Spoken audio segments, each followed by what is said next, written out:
ba yung sikreto ng mga extraordinary na mga tao? Ng mga matatagumpay na taong katulad nila Bill Gates, Elon Musk, Steve Jobs, sila Henry C., itong mga Beatles, sila LeBron James, at itong mga Silicon Valley millionaires, sila Manny Pacquiao. Ano ba yung sikreto ng mga taong ito sa palagay nito? Sabi ni Malcolm Gladwell, isang author ng libro, no? Success people practice. Success people practice alam. Napakarami daw practice. Sabi niya, siya'y naniniwala ang magic number ay 10,000 hours of practice. Malalampasan mo yung mga kakumpetensya mo. Malalampasan mo yung mga kasabayan mo. So isipin nyo mga kapatid, 10,000 hours of practice para ma-improve yung sarili mo. So sounds overwhelming, parang napakahaba yata nun. Ano ba yung 10,000 hours kapatid? Ang 10,000 hours ay 1 year, 1 month, and 3 weeks. Ganun lang kaiksi yun. Malaki lang tingnan, 10,000 hours, pero maiksi lang yun. So paano kung yung 10,000 hours ang magdadala sa atin ng blessing, ng personal growth, at spiritual rewards na makikita sa ating mga buhay. At upang makita yung kabutihan ng Panginoong Hesus at kaluwalhatihan ng Diyos Ama. Sabi niya, self-discipline is the secret ingredient to achieving a life beyond amazing. No? Ito daw yung sikreto ng buhay na kahanga-hanga, no, sa mata ng Diyos at sa mga taong napaligid sa atin. Galatians 5:22-23. Subalit ang bunga ng Espiritu ay pag-ibig, kagalakan, kapayapaan, pagtitiyaga, kabaitan, kabutihan, katapatan, kahinahunan at pagpipigil sa sarili. Walang batas laban sa mga ganito at ganda lang sa 23. Walang batas laban sa mga ganito. So ang ganda po ng pagkaka-describe ni Apostol Pablo, no, sa fruit of the Spirit. At sa kanyang listahan, siyang po yan. Hindi po siya nagkamali na ang pinakahuli ay ang self-control or self-discipline. Parang sinasabi niya, self-discipline ang pinaka-total ng lahat ng 8 unang naunang qualities that the Holy Spirit produces in our lives. Totoo nga naman, kapag meron kang self-discipline, magkakaroon ka ng pag-ibig, magkakaroon ka ng kagalakan, magkakaroon ka ng kapayapaan, magkakaroon ka ng pagtsatsaga, magkakaroon ka ng kabaitan, magkakaroon ka ng kabutihan, at katapatan, kahinahunan. So sabi niya, hindi ito nirambol-rambol lamang niya, tapos nahuli yung self-discipline or self-control. Katulad ng 8 bunga ng Holy Spirit sa ating mga buhay, mga kapatid, hindi po ito madali. Lahat po tayo may kanya-kanyang journey sa buhay at magkakaiba po tayo. At please don't compare, mga kapatid, yung ating journey sa bawat isa. Ang journey natin, ang buhay natin dito sa lupa, ay magkakaroon ng kahanga-hangang buhay na pinapatnubayan ng banal na Espiritu. At ito po ay napakalaking opportunities, mga kapatid, and choices. Kaya sa umaga nito, mga kapatid, sama-sama po tayong matuto, sama-sama po tayong sumandal sa kapangyarihan ng Diyos. Then mag-transform pa po tayo pagkatapos ng mga message na ito. Una, atin pong i-define ano ba ang self-discipline. What is self-discipline? Napakaganda po pala ng meaning ng self-discipline. Self-discipline is choosing to do what's right when you feel doing what's wrong. It's knowing you can, but deciding you won't. Ibig sabihin, pagpili ng tama, tuwing nararamdaman mong gumagawa ka, kung pagpili ng tama sa tuwing mararamdaman mong gumawa ng mali. Ibig sabihin, kaya mo, pero nagdesisyon kang hindi mo kaya. Ito po yung mas maganda mga kapatid.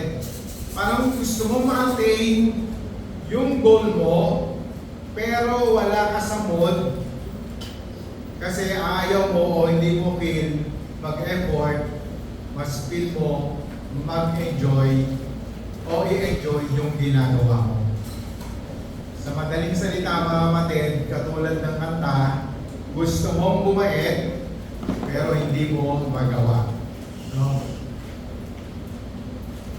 Saan muna natin makikita dapat ito mga kapatid? Itong self-discipline. Sa sinasabi nating laboratory, sa ating bahay mga kapatid. No? Diyan po dapat unang natetest ang ating self-discipline. Gigising ba ako ng maaga? Kaya ko ba o hindi? Hindi makagising dahil may pinagkuyatan. Mag-aaral ba ako o hindi? Magdadabog ba ako sa nanay ko o sasagot ba ako ng pabalag sa nanay ko o hindi? Self-discipline yan mga kapatid. Magliligpit ba ako ng kinainan at higaan? Self-discipline, kailangan dyan. O iaasa ko sa aking mga magulang o sa mababait kong kapatid. O, hindi lang naman ako yung anak, marami naman. Aawayin ko ba yung kapatid ko o hindi? Maglalaba ba ako o hindi? Iaasa ko na lang sa nanay ko. Magpe-pray ba ako at magde-devotion o hindi? Tatarayan ko ba yung aking mga kapitbahay o hindi? Sa mag-asawa, tatarayan ko ba yung aking asawa? Matutulog ba ako ng maaga sa oras, ng tama sa oras o hindi? Manonood na lang ba ako ng teleserye o hindi? Mag-games na lang ba ako o hindi? No? Alam nyo, sa New Testament, napakaganda po rin ng self-discipline. Same word na ginamit ay government. Ibig sabihin, ang self-discipline, pamamahalaan mo, kontrolin mo yung sarili.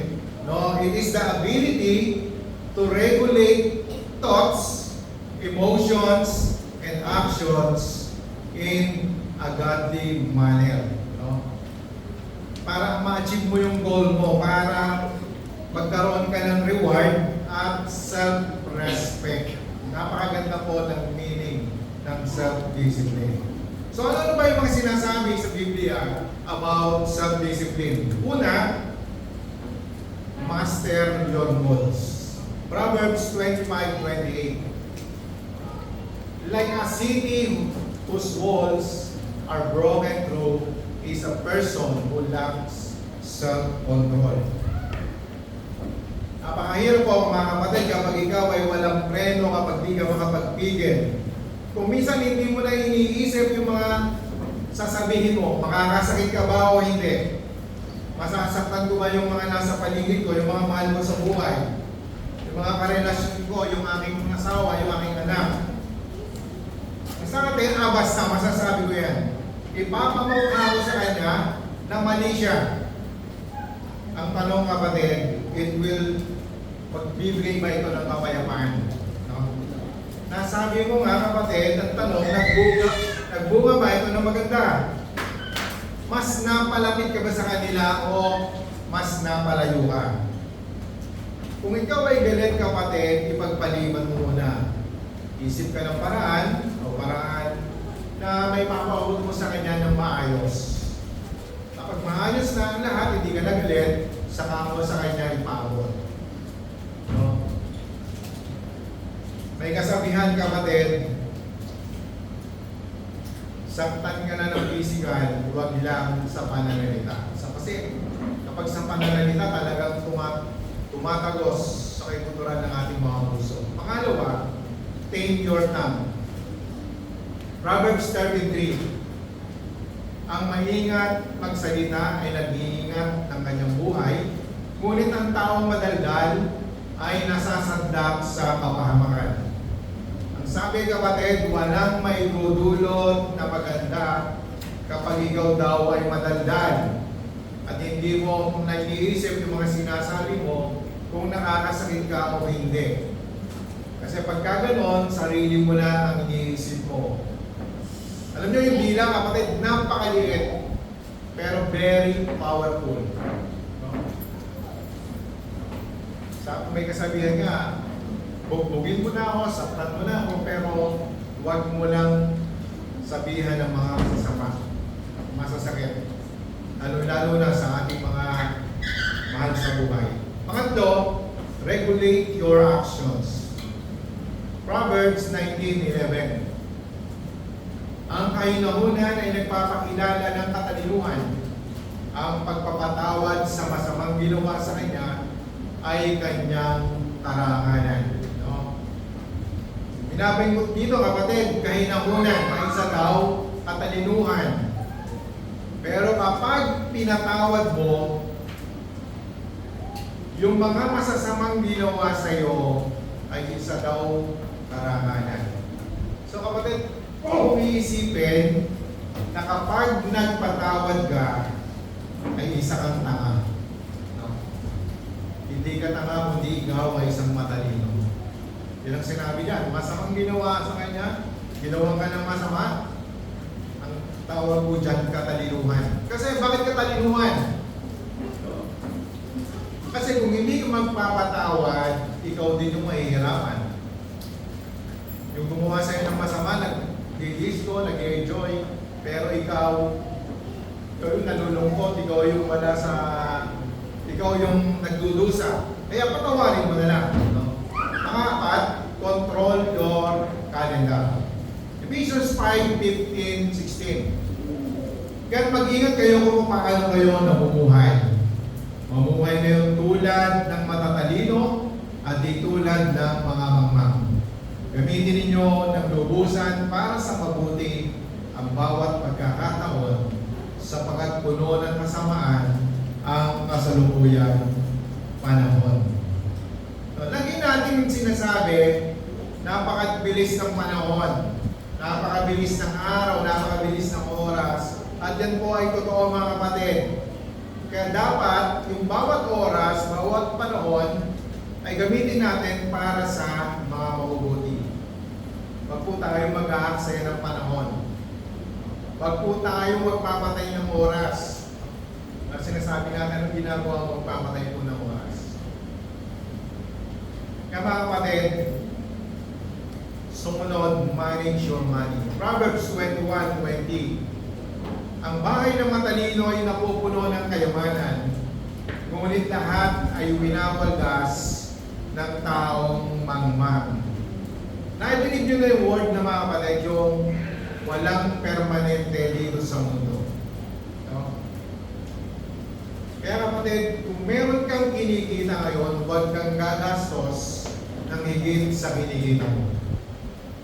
Mag-invest ka hanggang bata. So dahil hindi habang buhay, mayroon kang kinikita. Hindi habang panahon, malakas ka. Huwag mo ipagpapabukas yung mga plano mo kasi wala pong nakakaalam ng bukas kundi ang Panginoong Diyos. May pera ka today, kapatid. Gusto mong mag-business. Ay pag-pray mo naman, nakapag-consulta ka sa mga expert, nakapag-survey ka, nakagawa ka ng feasibility studies. Dahil pag nabigay mo na sa Panginoon. So, tuloy mo na yung business mo. Pag mo lang ilalagay yung lahat ng pera mo, malugi ka man, meron ka pang natitira.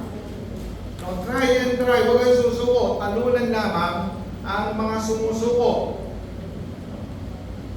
Kaya kapag may pera, kapatid, isipin mo lagi. No? Hindi ito permanente. Kailangan mag-invest ka. Kailangan magtali ka. Kasi hindi mo alam hanggang saan ka malakas. Huwag kang sasandig sa mga kakilala mo, sa mga kaibigan mo. Kasi pagka nawalan ka, maaaring mawalan ka na rin ng kaibigan. Why self-discipline is so important? Mag-umpisa tayo kapatid sa unang tanong na why. Bakit napakahalaga ng self-discipline?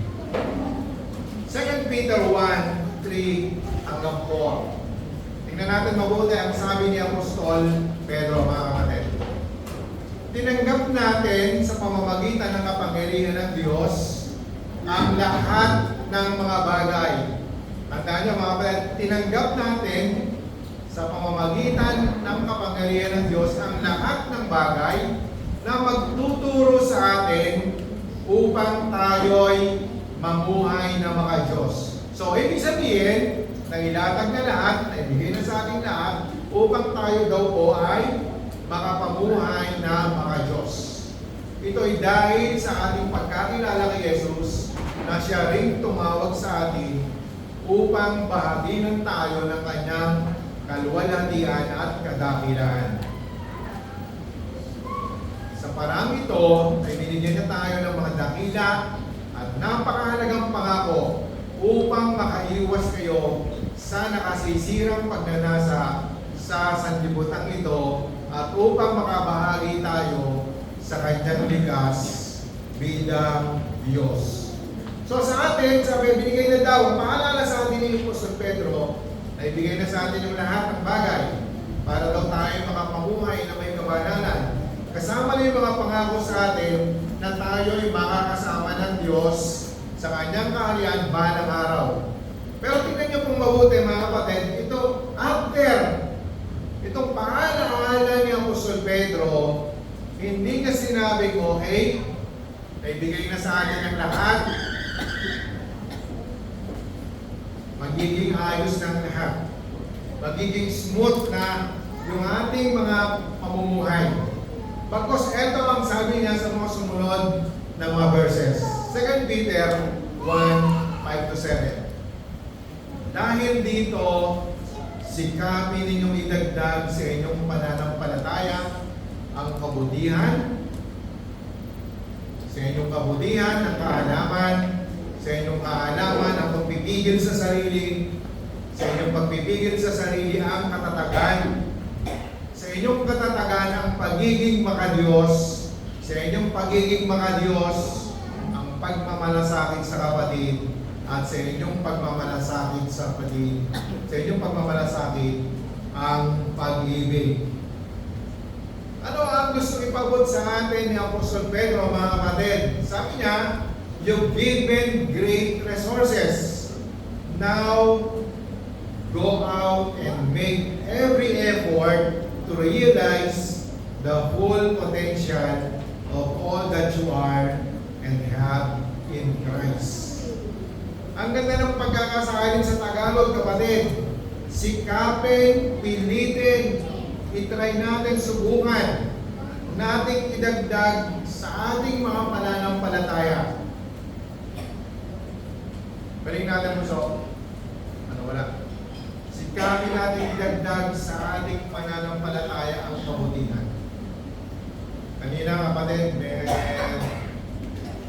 meron kami nakausap yung debates doon sa gate, mag-aama, mamasura sila. Dahil lang, isang 9 years old and 11 years old. Pareha silang grade 4. So, in-interview namin ng konti, hindi pa daw sila kumakain, halata naman. At interview namin na hindi pala nag-aaral yung dalawang bata. Dito sa Tulugan, elementary nag-aaral. So, parang prior si debates sa kahit mga bata, in-interview namin, bakit po nag-aaral? Dito nag-aaral dahil wala daw notebook. So, napakahirap pala ng buhay, kapatid. Notebook lang, hindi niya may provide ng tatay kasi nga wala siyang trabaho. So, sa madaling salita, sinabi namin ni debates, mamaya bumalik, kasito, bibigyan namin ng notebook. At kayo mga kapatid, kung meron kayo mga maliliit na damit na years old tsaka 11 years old, payat naman sila maliliit. Eh, pwede nyo po ipadala dito mamaya o mga bag na hindi na ginagamit, sapatos na hindi ginagamit. Napakalaki ng ating part, mga kapatid, para makatulong sa mga ganitong klase ng mga tao na nangangailangan. So, mamaya kapatid, sabi namin, bumalik mga alas 5 para mayabot namin yung ating tulong. Kung mayroon daw din tayo mga hindi ginagamit na tuwalya, mga kumot, pwede rin. Basta tatanggapin nila kasi nga ang bahay nila po doon sa tabing dagat ay marong-marong, parang gano'n sinasabi. So, ito na yung paraan. Minsan kagad ako ng mga pwede kong ibigay. So, kayo rin kapatid, baka ano yung naiisip, ipadala nyo na lang po dito namin. So, mga kapatid, sabi nga dito, dapat yung pananampalataya natin, idadagdagan natin ng kabutihan, at yung kabutihan natin, ang kaalaman, tapos yung kaalaman, pagpipigil sa sarili, self-discipline, sa inyong pagpipigil sa sarili, katatagan, and so on. So kapatid, ganito yan. Kung sinasabi natin na tayo mga tunay na mga Kristiyano, hindi pwedeng sa salita lang. Lagi po sinasabi, may resulta po yan dapat. No? Dahil napakalinaw ng sinasabi ng ating Panginoong Yesus sa self-discipline. Sabi niya sa Mark 8:34 to 35, hindi ko niya napalagay. Sabi niya, sabi ng Lord, kung gusto nyo, then he called the crowd to him along with his disciple and said, whoever wants to be my disciple must deny themselves and take up their cross and follow me. For whoever wants to save their life will lose it, but whoever loses their life for me and for the gospel will save it. Napakalino po ng sabi ng Lord, let him deny himself, no? Take up their cross and follow me. Ibig sabihin, kapatid, hindi ka pwedeng maging disipulo ng Panginoon kung hindi mo kayang kontrolin ang iyong mga sarili, kung hindi mo kayang pamahalaan ang iyong mga sarili. No?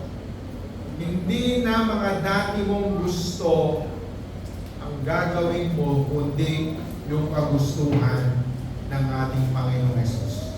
Yung po yung disciple. No? Tutularan natin kung ano yung mga ginagawa ng ating Panginoong Yesus. And in truth about self-discipline people, mga kapatid. Every day, maraming tayong choices sa buhay. Pagpunta pa lang natin, paggising pa lang natin sa umaga, pagpunta pa natin dito, bago tayo makapunta rito, napakadaming choices na kagad, kapatid. No? At ang sarap kapag ang nagagawa natin tama. But let's be honest, mga kapatid, napakarami pong pagkakataon na hindi natin maramdaman na gawin natin yung best natin, no? Para sa sarili natin at para sa ibang tao. At dapat dito pumapasok yung self-discipline natin, kapatid. No? Ano ba ang self-discipline? Ang tingin ng ibang tao, kapatid, kapag meron kang self-discipline, parang hindi masaya. No? Parang nakakapagod, parang nakakayamot, parang naka-isolate ka na lamang. Sabi niya, nung sa Tara Schiller, sa kanyang libro, eto, kumuha lang ako ng ilan. Una, they're better at avoiding temptation and more satisfied with their lives. Ang self-discipline na tao daw ay hindi nagpo-focus sa deprivation na parang pinagkakaitan mo na lahat ng kaligayahan ng sarili mo. Bagkos, meron silang focus. Humahanap ng tamang paraan para ma-avoid yung temptation, kapatid. Makinig po kayo mabuti. Lahat tayo may mga weaknesses. Paano natin ma-avoid itong mga kahinaan natin ito?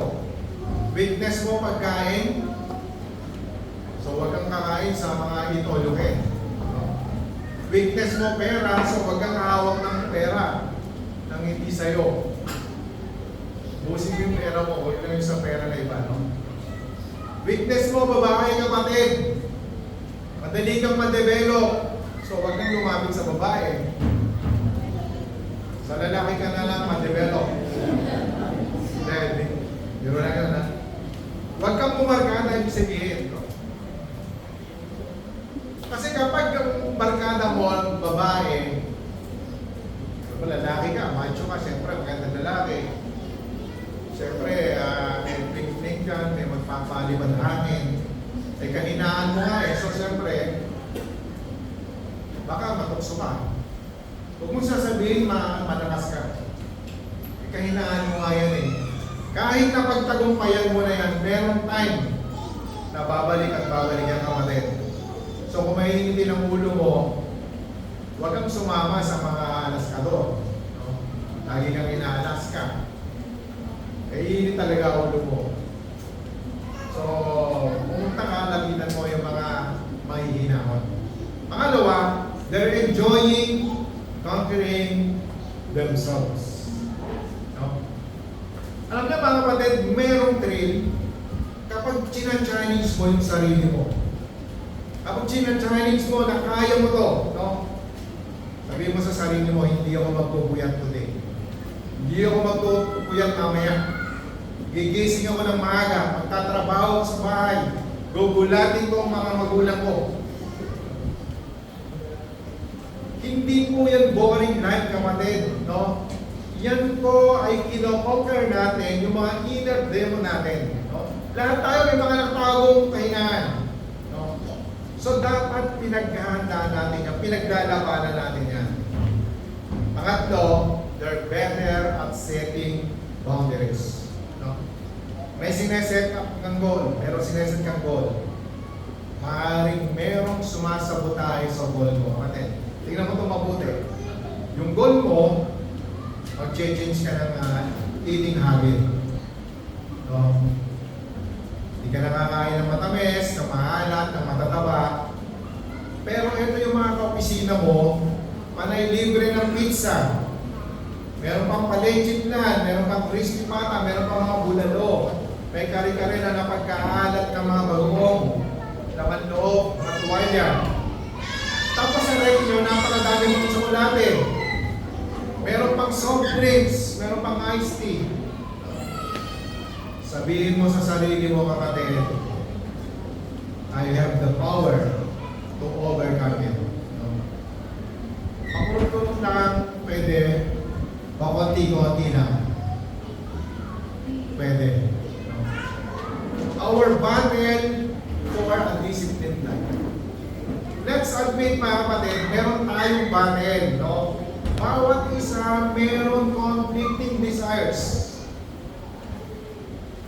Ang problema mo, kapatid? Temper. Magagalitin ka. Madali kang mag-react. Impatience.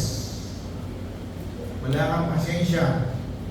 Wala kang pinapalampas. Problema mo self-control. Problema mo sex. Problema mo being honest. Problema mo pride. Problema mo laziness.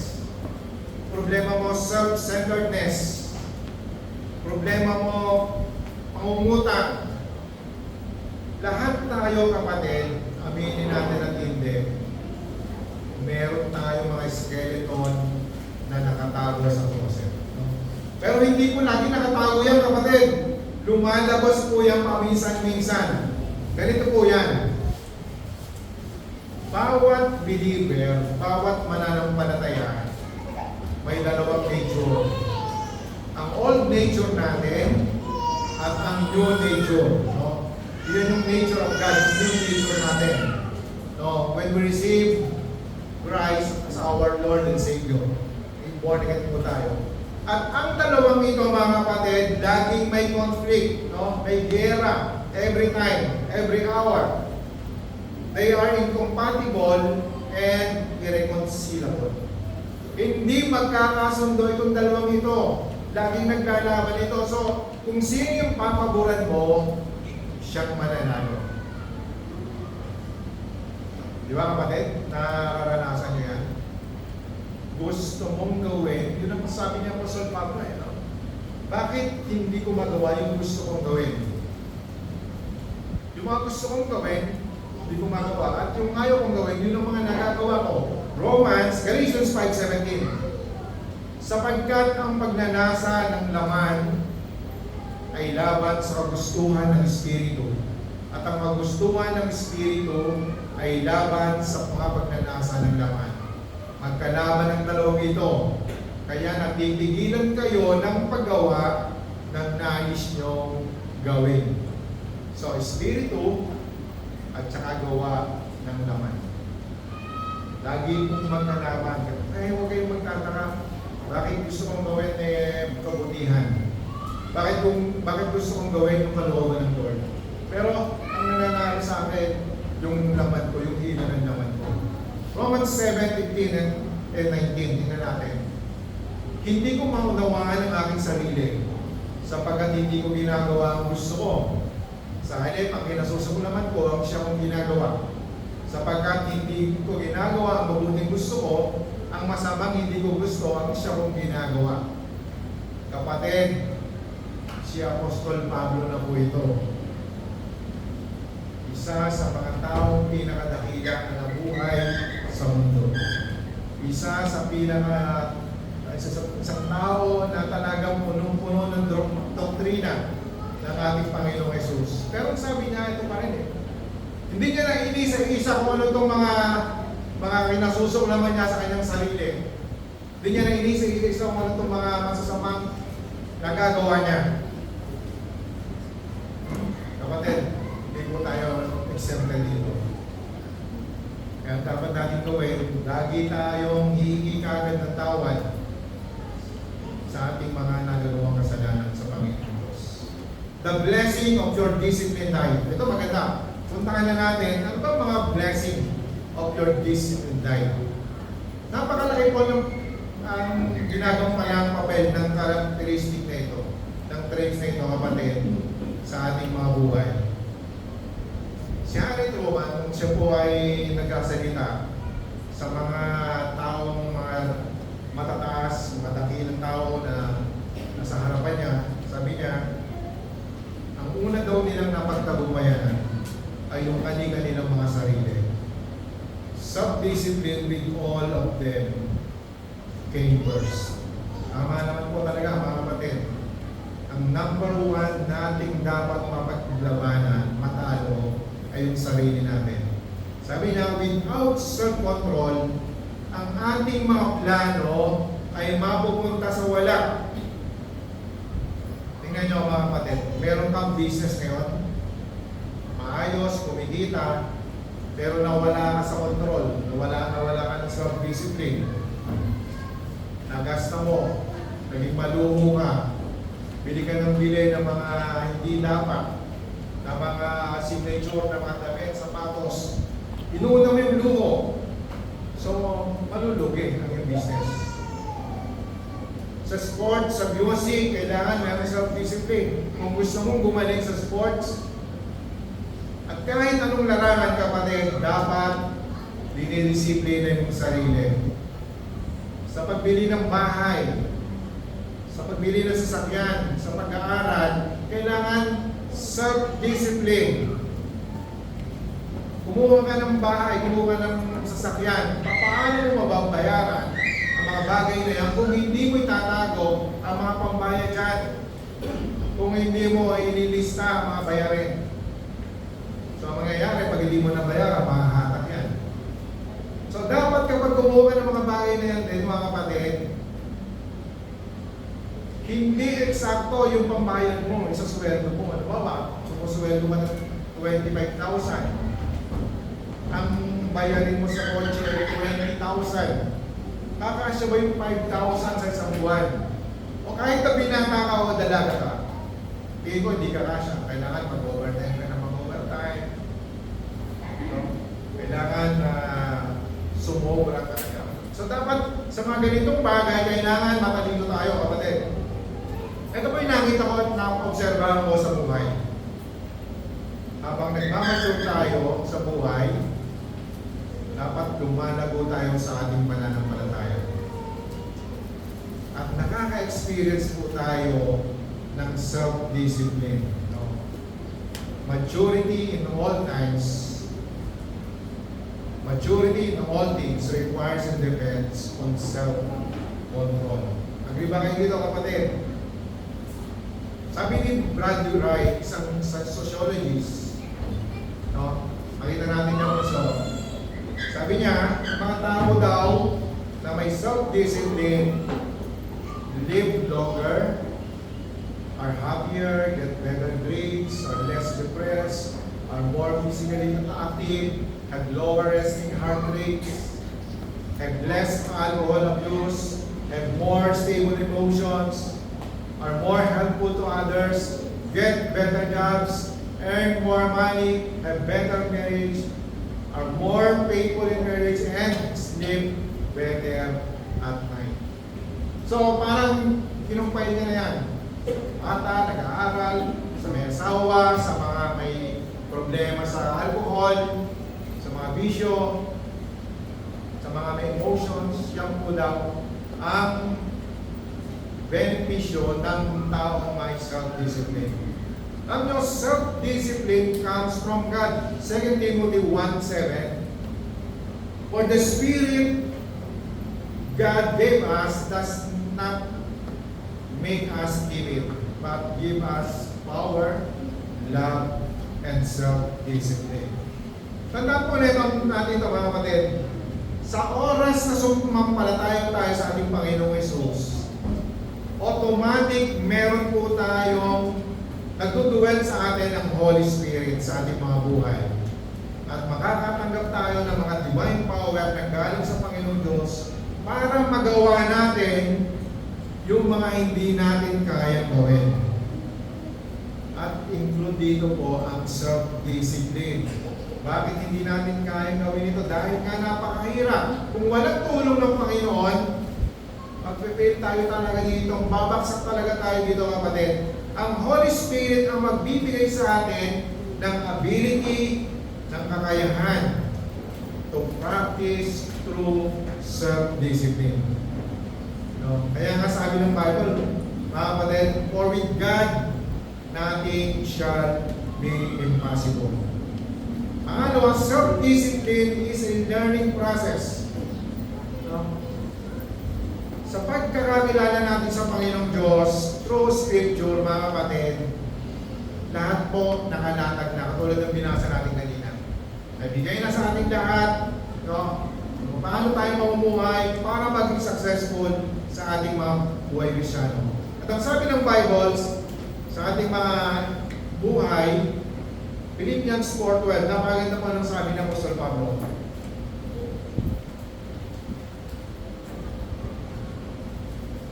Sabay-sabay natin basahin na kahit mahina na, kapatid. Alam ko kung paano maghihingahos. Alam ko rin kung paano managana. Natutunan ko na ang sikreto. Ito daw yung sikreto. Natutunan ko na ang sikreto kung paano masiyahan sa mga kalagayan sa buhay. Ang mabusog o ang magutom. Ang managana o ang maghirap. Ang lahat ng ito ay magagawa ko dahil sa lakas na kaloob sa akin ni Kristo.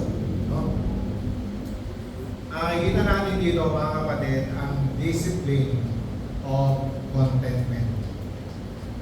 By the power of the Holy Spirit, kaya natin lahat ng mga bagay, kapatid. Magutom ka, mabusog ka, managana ka o maghirap ka, kaya natin dahil meron tayong Panginoong Hesus na nagpapalakas sa atin. Yun yung sikreto, kapatid, hindi dahil sa ating mga kanya-kanyang kakayahan. So why is self-discipline so difficult? No? Talaga pong napakahirap, kapatid, kung hindi mo isasama ang ating Panginoong Diyos sa laban na ito.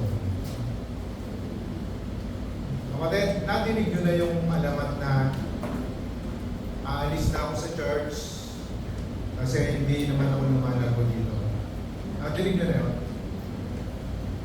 Kukunti lang pinatutunan ko, napaka-boring naman ang kantahan, hindi pa palabate yung mga umaatin doon. Papasok dyan kapatid sa discipline. Why? Kapatid, tanongin kita, ilang oras ka lang nasa church? Sa isang linggo, ilang oras ka nasa church? Isang oras, 2 oras, at kalating oras. Bakit mo isisisi sa church? Bakit mo isisisi sa pastor? Bakit mo isisisi sa worship service leader? Bakit mo isisisi sa elders? 2 oras ka lang nasa church, kapatid. Napakarami mong oras sa bahay para mag-pray, para mag-devotion, makinig ng music, makipag-banding sa mga kapatiran. Tapos ang isisisihin natin, church, yung pastor, yung mga namumuna dito. Baka kapatid, kahit hindi ka lumalago, hindi mo dinidisiplina ang sarili mo. Kapatid, hindi yan yung gusto ng Lord. No? Na nakikita natin yung mga kamalian ng bawat isa.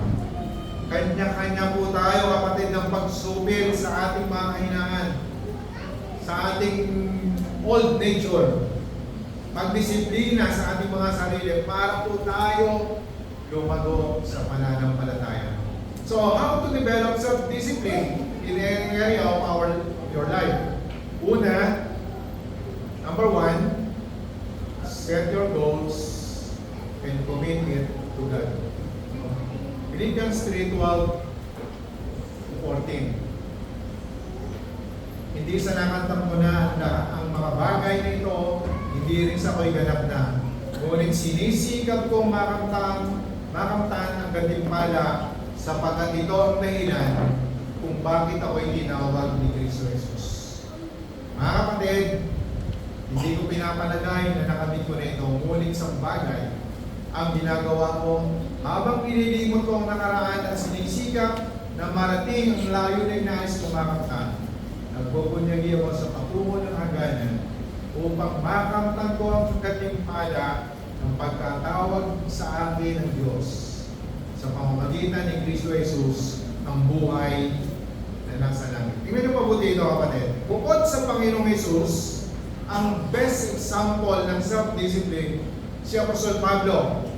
Why? He has achieved so much, no? Nakapag-travel siya sa iba't ibang bansa, sa iba't ibang cities, na para mag-preach ng gospel, nakapagtayo, nakapag-establish ng mga churches, nakapagdala ng napakaraming kaluluwa sa Panginoon, sumulat ng mga doctrine, mga letters, at hanggang ngayon, pinag-aaralan pa ng mga scholars, and yet, kapatid, ang kanyang mindset was to do more for God. Hindi siya na-satisfy kung ano yung kanyang mga na-accomplish. Pagkos yung focus niya ay ano pa yung mga pinapagawa ng Panginoon Diyos. Tulad ni Pablo, marami tayong goal sa buhay. Bakit hindi natin isama ating mga goal ng ating Panginoon Diyos? No? Bakit kaya nananahan tayo minsan sa ating mga kayanan? Alam nyo, ang Panginoong Diyos, hindi naman sa artista yan na baliwalay mo na yung mga pangarap mo sa buhay. Pumunta ka na lang palagi sa church. Wala tayong tinuturong ganyan, kapatid. Mga pariseo lang yun. Hindi tayo pariseo. Nababaliwalay na natin yung mga gusto natin sa buhay. Ang gusto ng Panginoon, may plano ka, kapatid. Sama mo sa plano mo ang Panginoon. Ibigay mo sa Panginoon yung plano mo. As we commit our goals to God, no, magkakaroon tayo ng more motivation at magiging focus tayo sa ating mga goal. Kaya napakaganda, kapatid, na isinasama mo palagi ang ating Panginoon Diyos. Pangalawa, stop procrastinating and get started. Eto, kapatid, lahat tayo tatamaan dito. Nadinig nyo na siguro. Procrastination is the thief of the time. Because time, kapag ang time ay lumipas na, hindi mo na yan kaya ibalik. No? Hindi mo na yan. Aminin natin at hindi, sakit na natin itong procrastination, pagpapaliban. No? Mamaya na lang, bukas na lang gagawin. Sa isang linggo, sa isang buwan, sa isang taon na lang gagawin. Proverbs 27:1. Huwag ipagyayabang ang araw ng bukas, pagkat di mo alam kung anong magaganap. Nabasa na natin ang Ephesians 5:15-16. Kahit mag-ingat kayo kung paano kayo mamubuhay, mamuhay kayo katulad ng matatalino at hindi tulad ng mga mangmang. Gamitin niyo ng lubusan para sa mabuting ang bawat pagkakataon sa pagpuno ng kasamaan sa luguyang panahon. Lahat tayo may plano, mga kapatid, may goals, may dreams. Pero ano ang pagkakaiba kaya ng mga successful na tao sa hindi? Their ability to turn those plans, goals, and dreams into action. Yun pala, kapatid, ang pagkakaiba natin. Meron silang action. No? Mga kapatid, ito po ito even sa ating mga spiritual na buhay. Sa susunod na ako mag-church. Sa susunod na ako mag-devotion. Sa susunod na ako mag-pray. Hanggang masanay ka na, hanggang makasanayan mo na. Bukas ko na siya patatawarin. Mamamatay na pala mamayang gabi. Bukas ko na lang siya mamahalin. Pwede mo na mamahalin ngayon. Bakit bukas pa? So kapatid, stop procrastinating. No? Huwag ipagpaliban, gawin na. At alam nyo mga kapatid, tayo rin ang magbe-beneficio nito kapag hindi natin pinagpaliban. Sa mga partner, sa mga mag-aasawa na tampo ng tampo,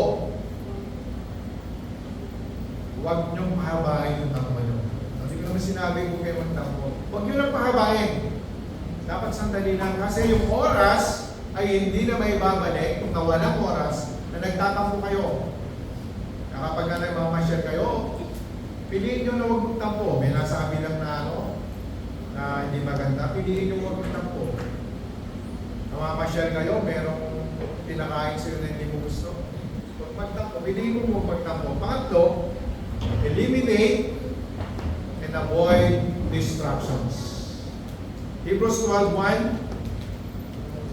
Therefore, since we are surrounded by such a great cloud of witnesses, let us throw off everything that hinders and the sin that so easily entangles, and let us run with perseverance the race marked out of us.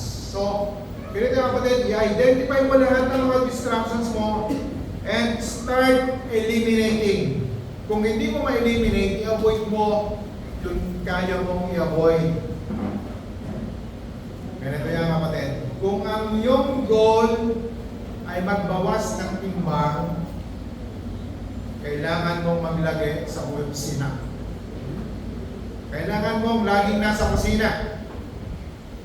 Itapon mo yung mga junk foods, tapon mo na yung mga hindi healthy na pagkain. Kung TV yung mga distractions o yung mga gadgets, kailangan siguro paminsan-minsan i-unplug mo yung internet para magawa mo yung dapat mong gawin. May tao o lugar na nakaka-distract sa'yo, i-avoid mo muna kung meron kang gagawin. Ito talaga totoo sa atin kapatid. Kailangan humanap ka ng paraan para ma-avoid mo ito para magawa ka. Para may magawa ka. Tama hindi?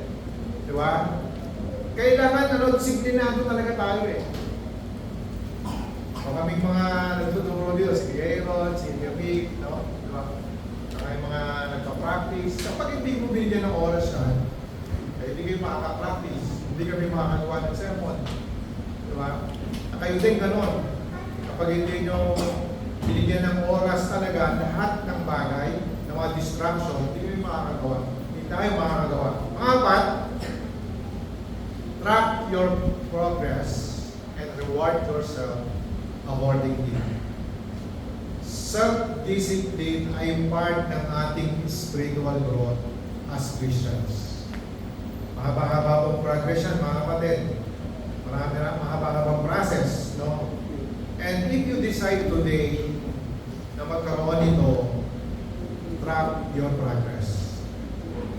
Record mo lahat ng mga na-accomplish mo, then reward yourself along the way, no? Keep in mind, mga kapatid, merong mga times talaga na hindi mo mahihit yung goal mo. Don't plan for perfection, but rather anticipate na meron ka talaga hindi ma-achieve. Ang tawag po dyan ay hindi failure. It means tayo'y tao at kung minsan nagkukulang. You fail if you quit and give up. No? At ang solusyon para makabawi ka, kapatid, acknowledge it and lean on God and His Word, no? And keep pushing forward. Hindi masama na i-reward mo yung sarili mo. I-celebrate mo, kapatid, kapag may nagawa kang accomplishment. Bili ka ng food na gusto mo. Bili ka ng sapatos, ng damit. Kung may mag-travel ka, mag-travel ka. Dahil ang gusto ng Lord, na-enjoy ko, na-enjoy natin ang ating mga buhay. So, live your life to the fullest. Na hindi po tayo nagkakasala. Na hindi natin nasasagasaan ang kalooban ng Panginoon Diyos. Live your life without regret. Ito yung napakagandang sinabi ni Apostol Pablo. 1 Corinthians 9:24-25. Don't you realize that in a race everyone runs, but only one person gets the prize? So run to win. All athletes are disciplined in their training. They do it to win a prize that will fade away, but we do it for an eternal prize. Mga kapatid, sabi ng Apostol Pablo, bawat isa daw tayo ay isang parang mananakbo. Tayo isang mga atleta na tumatakbo. Kasali po tayo lahat sa paligsahan. Ngunit ang magkakamit daw ng reward ay yung mga disiplina ng tao. May gantimpala, mga kapatid, ang self-discipline. May disiplina sa lahat ng bagay. At ang mga gantimpalang ito, kapatid, ay hindi pansamantala. Yung mga nandito sa lupa, pansamantala. Pero, ang sinasabi dito, tumatakbo tayo para sa eternal prize. Napakasarap isipin, kapatid, na pagdating natin sa langit, sa kaharian ng Diyos, nakaharap tayo sa luplukan ng ating Panginoong Hesus, tayo'y puputungan ng throne of glory. Tayo ba'y manalangin? Maraming Diyos, ikaw po'y pinupuri namin at pagkasalamatan sa aming. Salamat, Panginoon, sa kayamanan ng iyong mga salita. Salamat, Panginoon, sapagkat ikaw ang Diyos na sinasandigan ng aming pananampalataya. Salamat, Panginoong Diyos, sa mga prinsipyo, sa mga salita mo na nabasa namin na pag-aaralan namin. Kailangan namin, Panginoon, ang bunga ng Holy Spirit. Tutulungan namin ang aming mga sarili. Didisiplinahin namin, kukontrolin namin ang aming mga sarili. Nang sa gayon, aming mapaglamanan itong gawa ng kaaway, gawa ng aming laman, Panginoon. Tulungan mo po, Panginoon, kami. Samahan kami ng banal na Espiritu sa paggawa ng mabuti, O God, sa paggawa ng mga kalooban mo. Alisin mo, Panginoon, ang aming mga pride. Alisin mo, Panginoon, ang katigasan ng aming mga puso. Ikaw, Panginoon, ang mamuna sa aming mga buhay upang itong aming mga natutunan ay may sa pabuhay namin. Salamat po ng maraming Panginoon. Ikaw po ang mamuna sa aming mga buhay. Ikaw po ang malinga sa amin. Patuloy na gabayan mo po ang bawat isa. Lahat po ng tayo. Aming dalangin sa aking pangalan ng Panginoon.